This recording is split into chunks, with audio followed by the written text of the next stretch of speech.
बिस्मिल्लाहिर्रहमानिर्रहीम। अस्सलाम वालेकुम students, my name is Mohammed Raheel Sabri और बायोलॉजी टीचर।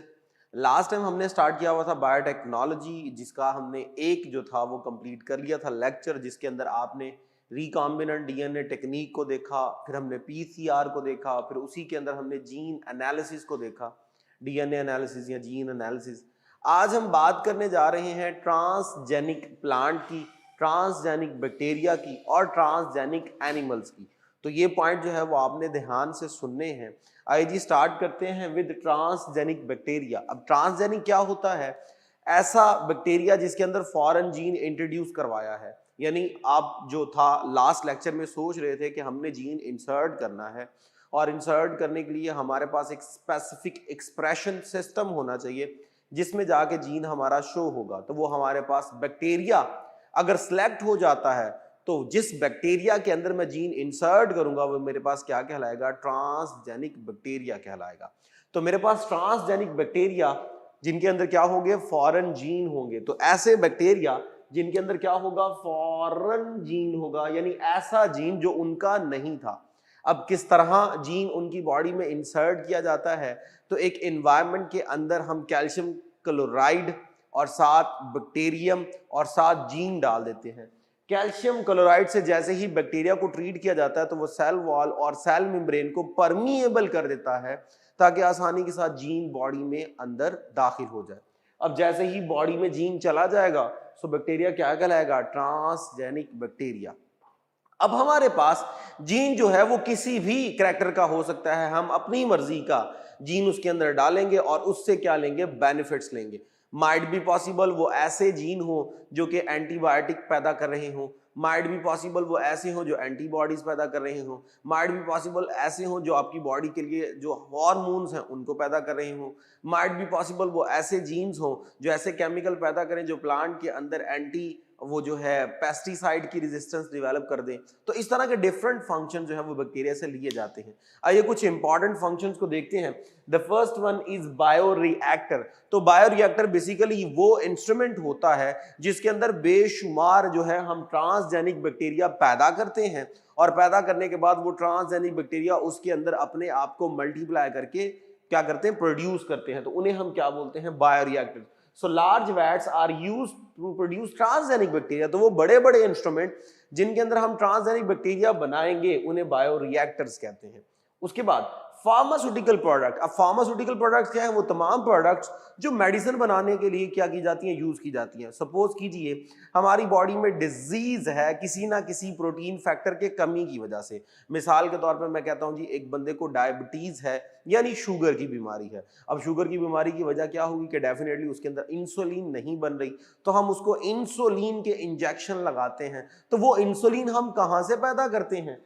फार्मास्यूटिकल कंपनीज क्या करती हैं? इंसुलिन वाला जीन बैक्टीरिया में डालती हैं और बैक्टीरिया क्या करता है? इंसुलिन बनाता है। उस इंसुलिन को निकाल के हम क्या करते हैं? ट्रीटमेंट के लिए यूज कर लेते हैं। बिल्कुल इसी तरह एक बंदे को हीमोफीलिया है, ब्लड सिकल सेल है, हीमोफीलिया है, ब्लड जो है वो क्लॉट नहीं होता, जख्म लग गया, ब्लड बॉडी से निकलना शुरू हो गया अनटिल पूरा ब्लड बॉडी से बाहर निकल गया। क्यों? क्लॉटिंग फैक्टर नहीं है। तो उसके लिए भी हम क्या करते हैं? क्लॉटिंग फैक्टर वाला जीन बैक्टीरिया में डालते हैं। बैक्टीरिया क्लॉटिंग फैक्टर पैदा करता है जो हम इंजेक्शन के जरिए उस पर्सन को लगा देते हैं। तो इस तरह फार्मास्यूटिकल कंपनीज जो हैं वो इंसुलिन वगैरह, ह्यूमन ग्रोथ हार्मोन वगैरह और हीमोफिलिक फैक्टर्स वगैरह जो है इनके जीन बैक्टीरिया में इंसर्ट करके इन तमाम चीजों को पैदा कर लेते हैं और उनको मेडिसिन के तौर पे, इंजेक्शंस के तौर पे पेशेंट्स को दे दिया जाता है। बिल्कुल इसी तरह promotion of the plant health. तो प्लांट की हेल्थ के अंदर क्या इन्होंने एक अहम कारनामा किया है? बेसिकली बेशुमार बैक्टीरिया ऐसे होते हैं जो प्लांट की लाइफ के अंदर या प्लांट की बॉडी के अंदर सर्वाइव कर रहे होते हैं और वो ऐसे प्लांट हैं जो बड़े सीवियर एनवायरनमेंट को फेस कर रहे हैं जहां पे आइस क्रिस्टल बड़ी आसानी से बन जाती हैं। जब आइस क्रिस्टल बन जाती हैं तो आपने चैप्टर 15 में पढ़ा होगा कि उसका प्रॉब्लम है अगर आइस क्रिस्टल बॉडी से बाहर बने तो कोई प्रॉब्लम नहीं है, लेकिन अगर सेल्स के अंदर बन जाए तब प्रॉब्लम है। तो असल में बैक्टीरिया दो तरह के होते हैं, फ्रॉस्ट प्लस और फ्रॉस्ट माइनस। फ्रॉस्ट प्लस ऐसे बैक्टीरिया होते हैं जो आइस क्रिस्टल फॉर्मेशन को इनकरेज करते हैं, बढ़ाते हैं, और फ्रॉस्ट माइनस बैक्टीरिया ऐसे होते हैं जो आइस क्रिस्टल फॉर्मेशन को कम कर देते हैं। तो बेशुमार प्लांट जो ऐसे एनवायरनमेंट में रह रहे हैं जहां पे आइस क्रिस्टल्स बन जाती हैं, वहां पे हम जेनेटिकली मॉडिफाइड बैक्टीरिया डाल देते हैं जो कि आइस की फॉर्मेशन को डिस्करेज करते हैं, यानी वो फ्रॉस्ट प्लस के करैक्टर को फ्रॉस्ट माइनस के करैक्टर में डब चेंज कर देते हैं, जिससे जो है वो आइस फॉर्मेशन नहीं होती। जब आइस फॉर्मेशन नहीं होती तो जो प्रोटोप्लाज्म है सेल का वो नॉर्मली अपना फंक्शन परफॉर्म करता रहता है। So frost plus to frost minus यानी कि आइस क्रिस्टल फॉर्मेशन के करैक्टर को खत्म कर दिया जाता है। इंसेक्टिसाइड रेजिस्टेंस, तो बैक्टीरिया के अंदर हम इंसेक्ट रेजिस्टेंस वाले जीन डाल देंगे और वो प्लांट के अंदर हम क्या कर देते हैं, बैक्टीरिया इंजेक्ट कर देते हैं। अब बैक्टीरिया प्लांट के अंदर रहेंगे और वहां पे जाके क्या करेंगे, प्रोडक्ट्स पैदा करेंगे, टॉक्सिक मटेरियल पैदा करेंगे। वो टॉक्सिक मटेरियल पेस्ट को क्या करता है, रिपेल करता है ताकि पेस्ट आके उनके ऊपर अटैक ना कर सके। Next oil spill. अब ऑयल स्पिल क्या होता है, बाहर की कंपनी से हम ऑयल मंगवाते हैं, अमेरिका से आ रहा है, सऊदी अरेबिया से आ रहा है, यूएई से आ रहा है। अब वो बड़े बड़े टैंकर्स के अंदर, शिप्स के अंदर आता है और दौराने ट्रांसपोर्ट क्या हो जाए, अगर लीकेज हो जाए और टैंकर से ऑयल निकल कर जो है वो सारा समंदर में फैल गया और समंदर की सरफेस पे वो अच्छी तरह फैलने के बाद वो क्या करता है, वो लाइट की पेनिट्रेशन को रोक देता है और डेफिनेटली वो ऑयल जो है वो इक्वेटिक लाइफ के लिए भी क्या होगा, नुकसानदेह होगा। वहां हम जेनेटिकली मॉडिफाइड बैक्टीरिया यानी ट्रांसजेनिक बैक्टीरिया फेंक देते हैं। वो क्या करता है, उस ऑयल की सारी डिकम्पोजिशन करके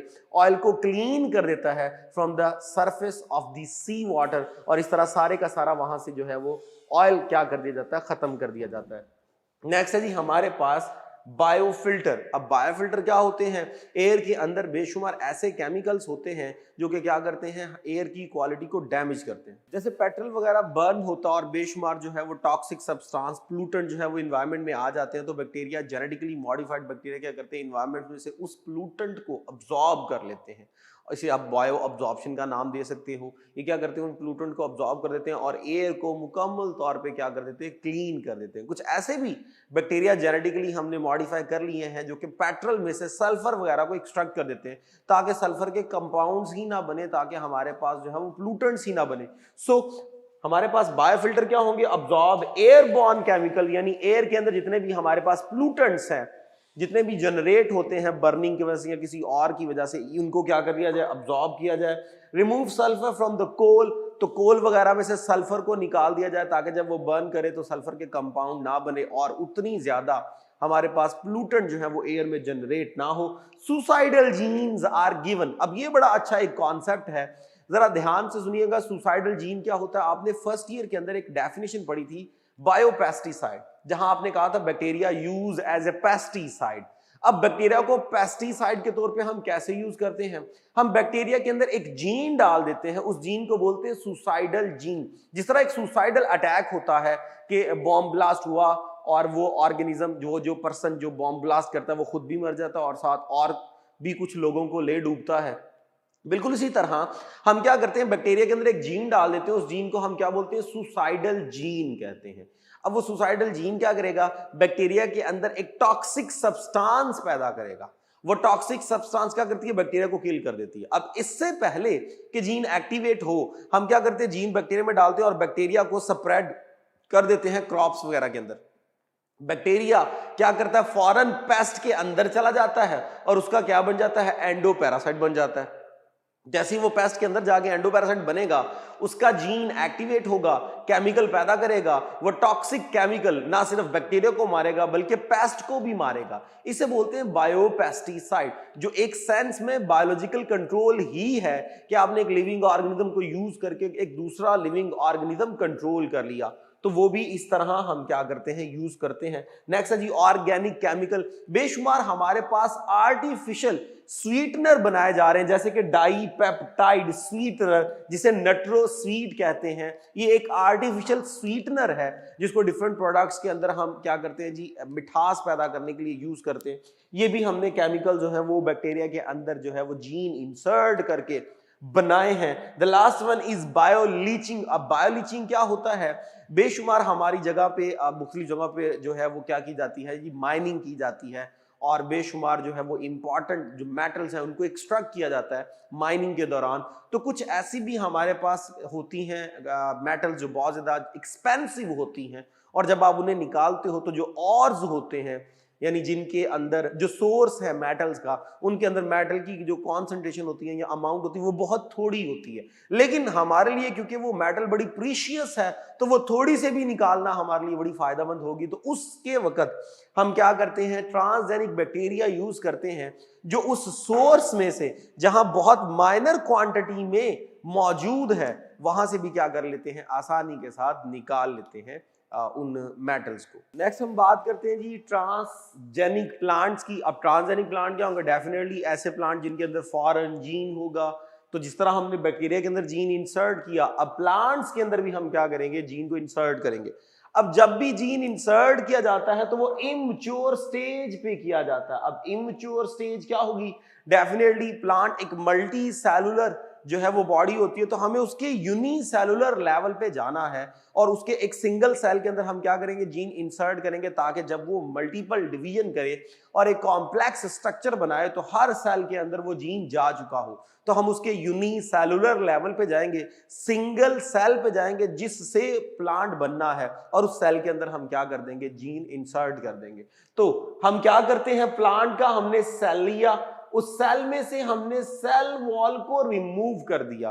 तो ऐसा प्लांट का सेल जिसमें से सेल वॉल रिमूव कर दी जाए उसे हम क्या बोलते हैं, प्रोटोप्लास्ट बोलते हैं। अब इस प्रोटोप्लास्ट को हम एक एक्वेटिक एनवायरनमेंट में ले जाते हैं और एक्वेटिक एनवायरनमेंट में ले जाकर उसको इलेक्ट्रिक करंट दिया जाता है। अब इस इलेक्ट्रिक करंट की वजह से उस प्रोटोप्लाज्म की सेल मेम्ब्रेन में छोटे छोटे पोर्स डेवलप हो जाते हैं, लेकिन वो पोर्स जो होंगे वो सेल्फ सील होंगे, यानी खुद ब खुद ही दोबारा क्या हो जाते हैं, रिकवर हो जाते हैं, रिपेयर हो जाते हैं। अब उसी एक्वेटिक एनवायरनमेंट में हमने अपना डीएनए भी रखा हुआ, यानी वो जीन भी रखा हुआ है। तो क्या होगा, जैसे इलेक्ट्रिसिटी दी जाएगी और वो पोर्स डेवलप करेगी, उन पोर्स से डीएनए फौरन क्या होगा, अंदर चला जाएगा और वो सेल्फ सील है तो वो खुद ब खुद ही दोबारा क्या हो जाएंगे, सील हो जाएंगे। अब उस एक सेल को हम क्या करते हैं, टिश्यू कल्चर करते हैं। टिश्यू कल्चर मीन जितने न्यूट्रिएंट उसको रिक्वायर हैं वो सारे हम उसे सप्लाई कर देते हैं। अब वो मल्टीपल डिवीजन्स करेगा और एक मैच्योर प्लांट हमारे पास पैदा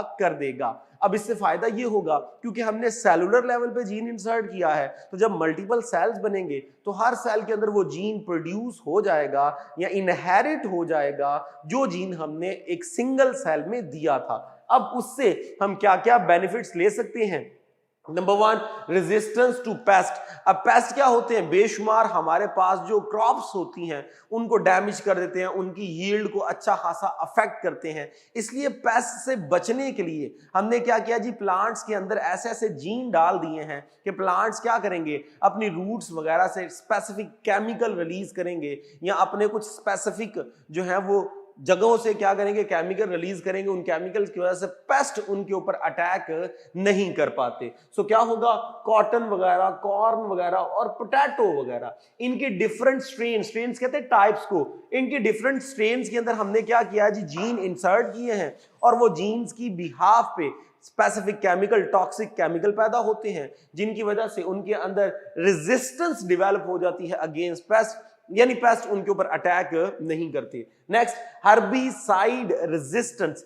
अब बेशुमार हर्ब भी होती हैं, जड़ी बूटियां भी होती हैं जो प्लांट्स को क्या करती हैं, डैमेज करती हैं, उनके ऊपर सरवाइव करती हैं। तो हमने क्या किया है, बेशुमार प्लांट, मिसाल के तौर पे सोयाबीन, इसके अंदर हमने जीन इंसर्ट किया है और जीन इंसर्ट करके इसके अंदर हमने हर्बिसाइड के अगेंस्ट क्या डेवलप कर दी है, रेजिस्टेंस डेवलप करती है। बिल्कुल इसी तरह हमने कॉटन के अंदर जीन इंसर्ट करके उसके अंदर हर्ब और पेस्ट दोनों की अगेंस्ट क्या कर दिया, रेजिस्टेंस डेवलप कर दी है। इस तरह उसकी जो है वो यील्ड मैक्सिमम होगी और डेफिनेटली हमें क्या होगा, बेनिफिट होगा। अब प्रोडक्शन ऑफ हार्मोन। अब देखिए जैसे यहां पे आप कह रहे थे कि फार्मास्यूटिकल कंपनीज क्या करती हैं, बैक्टीरिया के अंदर जो है वो हार्मोन पैदा करने वाले जीन डाल दिए और बेशुमार फैक्टर जो मिसिंग है, हीमोफिलिक फैक्टर जो है वो प्रोड्यूस करवाने के लिए, प्रोथ्रोम्बिन फैक्टर जो है वो पैदा करवाने के लिए, इंसुलिन पैदा करवाने के लिए, ग्रोथ हार्मोन पैदा करवाने के लिए आपने बैक्टीरिया के अंदर क्या कर दिया, जीन डाल दिया।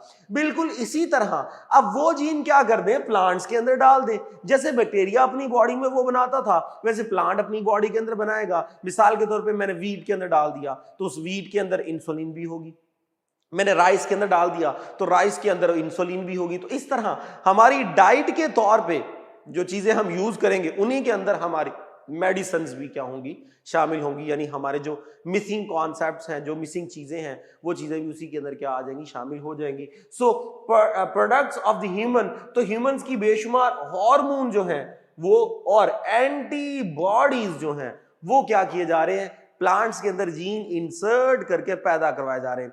फॉर एग्जाम्पल यहां देखिए जी, कहता जी ट्यूमर का हम इलाज कर रहे हैं बाय यूजिंग स्पेसिफिक एंटीबॉडीज, और वो एंटीबॉडीज किससे बनाई गई हैं, जेनेटिकली इंजीनियर्ड कॉर्न से बनाई गई है। यानी हमने कॉर्न के अंदर जीन को इंसर्ट किया और उससे एंटीबॉडीज पैदा करवाई जिसको हम ट्यूमर की ट्रीटमेंट के लिए क्या करें, यूज करें। बिल्कुल इसी तरह हम क्या कर रहे हैं, सोयाबीन से तैयार करवाई है हमने कुछ एंटीबॉडीज जो जेनिटल हब यानी रिप्रोडक्टिव ऑर्गन के ऊपर जब जो है वो कुछ इन्फेक्शन वगैरह हो जाते हैं, जख्म वगैरह बन जाते हैं, तो उनकी ट्रीटमेंट के लिए सोयाबीन से हमने क्या किया है जी, सॉरी कॉर्न से, सोयाबीन से हमने क्या किया जी, एक्सट्रैक्ट किए हैं कुछ एंटीबॉडीज जो जीन इंसर्ट करके वहां से बनाए गए हैं। बिल्कुल इसी तरह नेक्स्ट है जी इंप्रूवमेंट इन डिफरेंट फील्ड्स, और भी प्लांट की फील्ड में हमने कुछ इंप्रूवमेंट की है। मिसाल के तौर पे हमने प्लांट्स के अंदर स्टार्च और प्रोटीन के कंटेंट को बढ़ा दिया है। अब देखिए ना, जिस तरह आबादी बढ़ती जा रही है, जरूरत है कि खुराक भी उसी तादाद से बढ़े, लेकिन आबादी के बढ़ने की वजह से एरिया ऑक्युपाई हुआ जा रहा है बाय रेजिडेंशियल एरियाज, तो हमारे पास कल्टीवेशन की जो जमीन है वो कम होती जा रही है। तो हमारे पास ये है कि हम पर कैपिटा इनकम को इंक्रीज करें, पर कैपिटा प्रोडक्शन को इंक्रीज करें, कि प्लांट्स हमारे पास कम से कम होते जा रहे हैं लेकिन उनके ऊपर ही ग्रेन्स ज्यादा से ज्यादा बने, उनके अंदर प्रोटीन का कंटेंट, कार्बोहाइड्रेट का कंटेंट ज्यादा से ज्यादा हो। तो हम क्या करें, जेनेटिकली मॉडिफाइड जो है वो सीड यूज करके प्लांट्स पैदा कर रहे हैं जिनके अंदर एक तो सीड भी ज्यादा बने, ग्रेन्स ज्यादा बने, उनके अंदर कार्बोहाइड्रेट का, लिपिड का, प्रोटीन का कंटेंट भी ज्यादा से ज्यादा हो। बिल्कुल इसी तरह हमने ट्रांसजेनिक इंजीनियरिंग करके हमने वीट और राइस की डिफरेंट वैरायटीज बना ली हैं जिनके अंदर ये वाला कंटेंट ज्यादा से ज्यादा होता है। इसी तरह हम क्या कर रहे हैं, जेनेटिकली मॉडिफाइड जब इन प्लांट्स को लगाएंगे जिनके ऊपर ग्रेन्स की तादाद ज्यादा होगी तो डेफिनेटली कम जगह पर ज्यादा पैदावार होगी, तो पर कैपिटा इनकम भी हमारी क्या होगी, इंक्रीज होगी। अब किस तरह ये ज्यादा पैदावार दे सकते हैं, अब एक जो है वो मेरे पास कर्नल है, एक प्लांट है, उस प्लांट के एक खूशे के ऊपर अगर पहले 100 गंदम के दाने लगते थे या 100 चावल के दाने लगते थे, अब मैं कोशिश कर रहा हूं वहां पे 200 लग जाए। अब कैसे वहां पे लग जाए, तो डेफिनेटली उसके अंदर फोटोसेंसिस उतनी ज्यादा करनी पड़ेगी ताकि ज्यादा से ज्यादा फोटोसेंसिस हो, ज्यादा से ज्यादा फूड रिजर्व हो ग्रेन्स की शक्ल में। तो उसके लिए क्या किया जा रहा है, जेनेटिकली मॉडिफाई किया गया है और रबिस्को के अंदर एफिशिएंसी को इंक्रीज किया गया है ताकि वो मैक्सिमम CO2 को अब्सॉर्ब करे और मैक्सिमम फोटोसेंसिस करे। आपको याद होगा रबिस्को प्रोटीन होती है जो कैल्विन साइकिल के फर्स्ट प्रोसेस को क्या कर रही होती है, कैटालाइज कर रही होती है। तो इस प्रोटीन को एफिशिएंट किया जा रहा है ताकि ये मैक्सिमम CO2 को ले सके, मैक्सिमम फोटोसिंथेसिस करवा सके और मैक्सिमम क्या कर सके जी, फूड पैदा कर सके। अब जब रबिस्को CO2 को यूज करेगी तो इसकी अंदर इस एफिशिएंसी को भी इंक्रीज किया जाता है कि ये ऑक्सीजन को रिसीव ना करे, क्योंकि रबिस्को जब ऑक्सीजन को यूज करती है तो वो फोटो रेस्पिरेशन करती है। जब वो फोटो रेस्पिरेशन करती है उस दौरान फोटोसिंथेसिस स्टॉप हो जाती है। जब फोटोसिंथेसिस स्टॉप हो जाती है तो डेफिनेटली फूड की प्रोडक्शन भी क्या हो जाएगी, स्लो, तो एक इनएफिशिएंसी आ जाएगी। तो इस तरह रबिस्को को एफिशिएंट बनाया जा रहा है कि वो मैक्सिमम CO2 को तो अब्सॉर्ब करे, ऑक्सीजन को अब्सॉर्ब कम से कम करे ताकि मैक्सिमम फोटोसिंथेसिस हो, फोटो रेस्पिरेशन ना हो। जब मैक्सिमम फोटोसिंथेसिस होगी तो मैक्सिमम फूड रिजर्व भी बनेगा, तो एक ही प्लांट के ऊपर नंबर ऑफ ग्रेन्स भी क्या हो जाएंगे, ज्यादा हो जाएंगी। इसी तरह राइस के अंदर हम C4 साइकिल इंट्रोड्यूस करवा रहे हैं। What is C4? जो मैंने अभी कॉन्सेप्ट बताया कि फोटो रेस्पिरेशन, तो photo respiration C3 plant adopt करते हैं। कैल्विन साइकिल आपको याद होगा, आपने उसे C3 पाथवे बोला था। तो कैल्विन साइकिल के अंदर जो है C3 पाथवे चल रहा होता है फोटोसिंथेसिस के दौरान। वही प्लांट जो है वो बाद में फोटो रेस्पिरेशन करना भी शुरू कर देते हैं, जिसमें रुबिस्को को क्या कर दिया जाता है, खत्म कर दिया जाता है, खराब कर लिया जाता है। सो इसलिए हम क्या कर रहे हैं, राइस के अंदर C4 जो है वो स्ट्रेटजी अडॉप्ट करवा रहे हैं, जिसका मतलब ये है कि रुबिस्को को इस तरह एफिशिएंट बनाया जाएगा कि वो ऑक्सीजन को यूज नहीं करेगी, और जब वो ऑक्सीजन को यूज नहीं करेगी तो वो C3 की बजाय C4 पाथवे अडॉप्ट करेगी, जिस दौरान फोटो रेस्पिरेशन नहीं होती, मैक्सिमम सिर्फ और सिर्फ फोटोसिंथेसिस ही होती है, और बहुत ज्यादा हाई टेम्परेचर भी वो बड़ी आसानी के साथ क्या कर लेते हैं, टॉलरेट कर देते हैं। तो इस तरह हमारे पास ट्रांसजेनिक प्लांट वाला कॉन्सेप्ट भी क्या हुआ, कंप्लीट हुआ। आइए जी स्टार्ट करते हैं with the next one which is transgenic animal. अब ट्रांसजेनिक एनिमल क्या होगा, यानी हमें एनिमल के अंदर क्या करना है, जीन डालना है। जब आपने प्लांट की बात की तो आपने कहा इमैच्योर प्लांट में हम क्या करेंगे, जीन इंसर्ट करेंगे। तो अब की बार जब हम कह रहे हैं कि जी जीन हम डालेंगे एनिमल में, तो तब भी इमैच्योर एनिमल में डालेंगे। अब वो इमैच्योर एनिमल क्या होगा, डेफिनेटली एनिमल जब वो एग की स्टेज पे होगा, क्योंकि एग फर्टिलाइज होना है, तब जाके उसने क्या डेवलप करना है, एनिमल। तो हम क्या करेंगे, एग की स्टेज पर उसके अंदर क्या डाल देंगे, उसके अंदर जीन डाल देंगे, ताकि जब एग फर्टिलाइज हो, जाइगोट बने, एम्ब्रियो बने, इंडिविजुअल बने, तो हर सेल के अंदर जो है वो जीन चला जाए। अब इसके लिए हम क्या करते हैं, उस एग को एक एजिटेटर में, ये एक इंस्ट्रूमेंट है जिसके अंदर हम एग के अंदर क्या करेंगे, माइक्रो इंजेक्शंस के लिए क्या करेंगे, इंसर्ट करेंगे जीन को, वहां डाल दिया जाता है, और साथ सिलिकॉन कार्बाइड नीडल्स डाल दी जाती हैं। ये सिलिकॉन कार्बाइड नीडल्स क्या करती हैं, उस अंडे में छोटे छोटे पोर्स डेवलप करती हैं। उन पोर्स से आसानी से डीएनए क्या हो जाएगा, अंदर एंटर हो जाएगा। अब आप इस एग को क्या करोगे, फर्टिलाइज। आप चाहो तो विट्रो फर्टिलाइजेशन करवा लो, यानी टेस्ट ट्यूब के अंदर फर्टिलाइजेशन करवा लो। करवाने के बाद उसे एक सुटेबल वोम के अंदर रख दिया जाता है, वहां पे वो अपनी क्या करेगा, डेवलपमेंट कंप्लीट करेगा, उसकी बर्थ होगी। जब बर्थ होगी तो हर सेल के अंदर वो जीन मौजूद है, जो जीन आपने क्या किया था, इंजेक्ट किया था। अब उससे क्या क्या बेनिफिट लिए जा रहे हैं, production of buoyant growth hormones, तो बेशुमार कैटल्स के लिए जो उनकी सेहत के लिए जरूरी हैं, उनकी ग्रोथ के लिए जो जरूरी है हार्मोन, वो इस तरह पैदा करवाए जा रहे हैं। जीन फार्मिंग का कॉन्सेप्ट है, जो फार्मास्यूटिकल इंडस्ट्रीज हैं वो क्या करती हैं, मेडिसिन बनाने के लिए अपने जो है वो कुछ जीन जो इंसर्ट कर देती हैं फार्म्स एनिमल्स के अंदर, गाय भैंस बकरी के अंदर। जब वो दूध वगैरह देंगे या गोश्त वगैरह आप उनसे रिसीव करोगे, तो उनके अंदर उस जीन की क्या होगी, प्रोडक्ट होगी, जिसको एक्सट्रैक्ट करके क्या कर ली जाती है, मेडिसिन बना ली जाती हैं।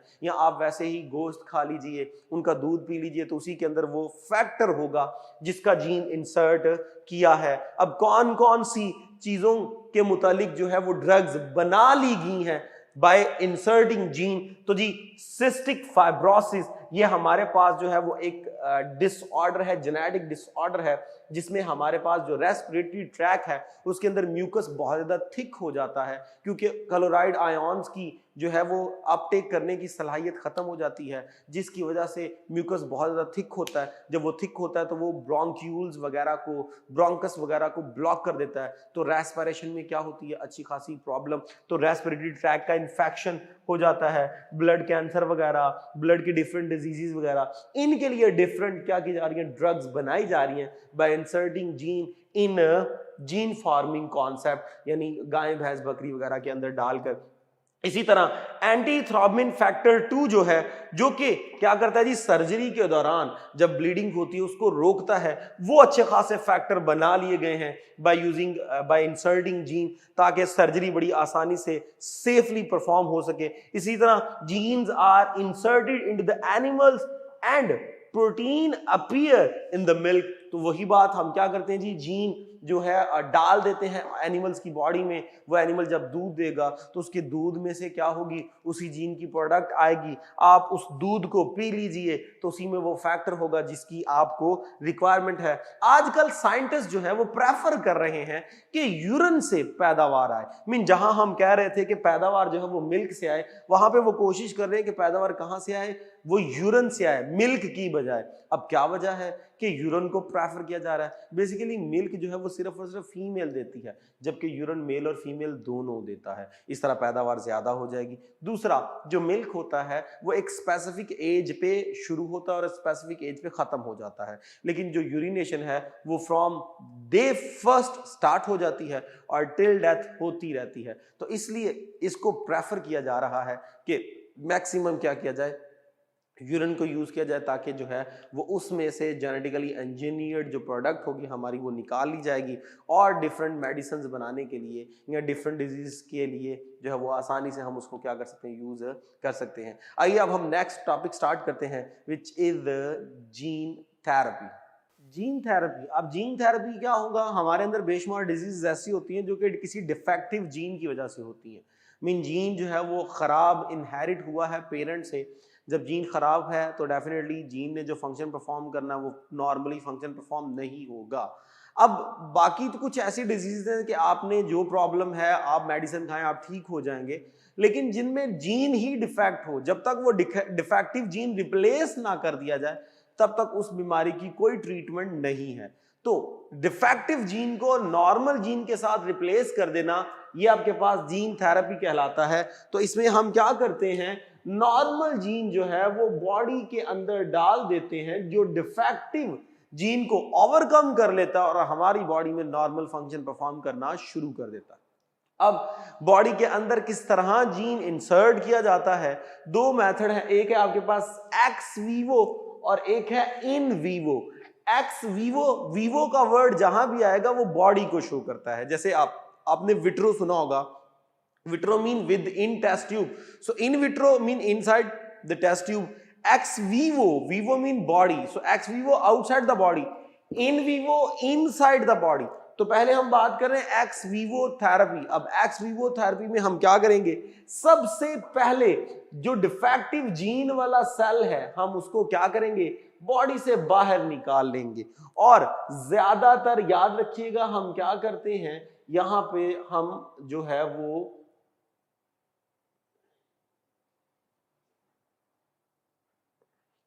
बोन मैरो सेल यूज करते हैं,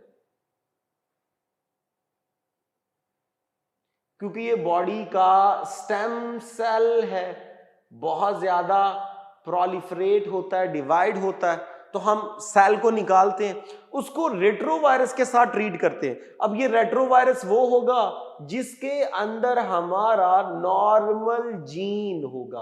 अब आपको करैक्टर का पता है, रेट्रोवायरस ऐसा वायरस होता है जो अपनी जीनोम को होस्ट की जीनोम के साथ क्या कर देता है, अटैच कर देता है। जब हमने अपना नॉर्मल जीन उसमें रखा है तो जब वो होस्ट की जीनोम से अटैच होगा, यानी इसकी जीनोम से अटैच होगा, तो नॉर्मल जीन इसके अंदर इंसर्ट कर देगा। उसके बाद वो जो आप ट्रांसजेनिक सेल बना चुके हो, जिसमें जीन चेंज कर चुके हो, डाल चुके हो, वो अब वापस आप बॉडी में डाल देते हो, वहां जाके वो नॉर्मली ग्रो करता है, डिवाइड होता है और बॉडी में नॉर्मल सेल्स, नॉर्मल जीन और नॉर्मल प्रोडक्ट देना शुरू कर देता है। अब ये एक्स वीवो मेथड जो है वो यूज किया गया है सिड के लिए और हाइपर कोलेस्टेरोलीमिया के लिए।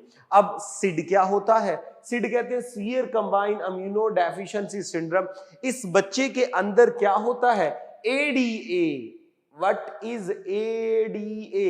Adenosine deaminase। ये एंजाइम पैदा नहीं होता, बाय बर्थ ही नहीं होता।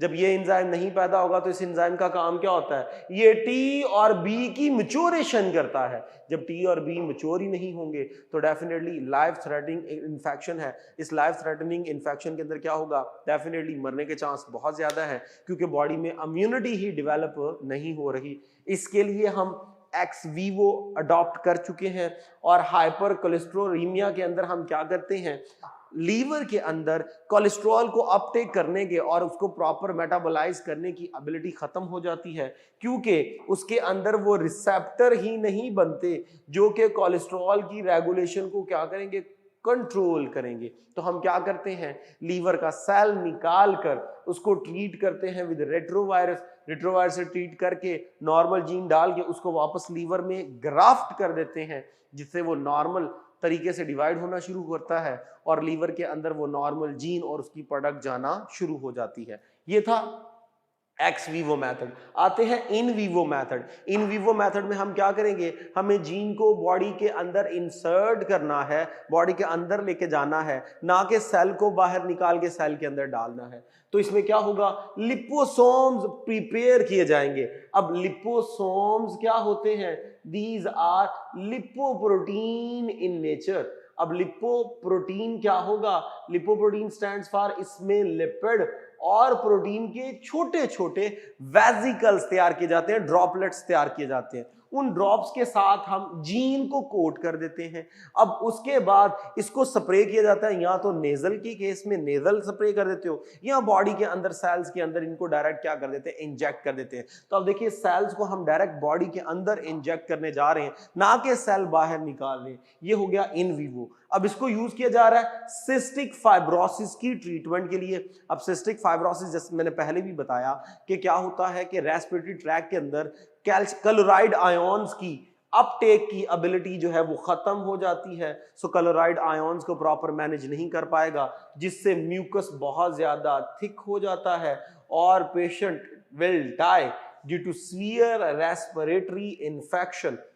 तो ये जो है इसकी ट्रीटमेंट के लिए हमने जो है वो इन वीवो मेथड यूज किया है। इसके अलावा कैंसर के अंदर आपको पता है एक रेडियोथेरेपी होता है, एक कीमोथेरेपी होता है, जिसमें केमिकल आप इंजेक्ट करते हो बॉडी के अंदर और बहुत ज्यादा जो है वो बड़े पोटेंशियल जो है वो केमिकल होते हैं, बड़ा पोटेंशियली डैमेजिंग इफेक्ट होता है उनका। तो हम क्या करते हैं सेल्स के अंदर, by doing in vivo therapy, हम सेल्स के अंदर कीमोथेरेपी को जो है वो टॉलरेट करने की एबिलिटी को बढ़ा देते हैं, ताकि हाई पोटेंशियल वाली हम डोज मेडिसिन दें कैंसरियस पार्ट को डैमेज करने के लिए, और बॉडी जो है वो उसको आसानी से क्या कर ले, टॉलरेट कर ले। क्योंकि आपने पढ़ा था कि कीमोथेरेपी का एक साइड इफेक्ट ये होता है, ये बॉडी के नॉर्मल सेल्स को भी क्या कर देती है, डैमेज कर देती है। सो उससे बचने के लिए हम ये मेथड यूज करते हैं। Next, coronary arteries angioplasty. अब इसमें क्या होगा, अब बाज़ का जब हमारी हार्ट के वॉल्व्स बंद हो जाते हैं,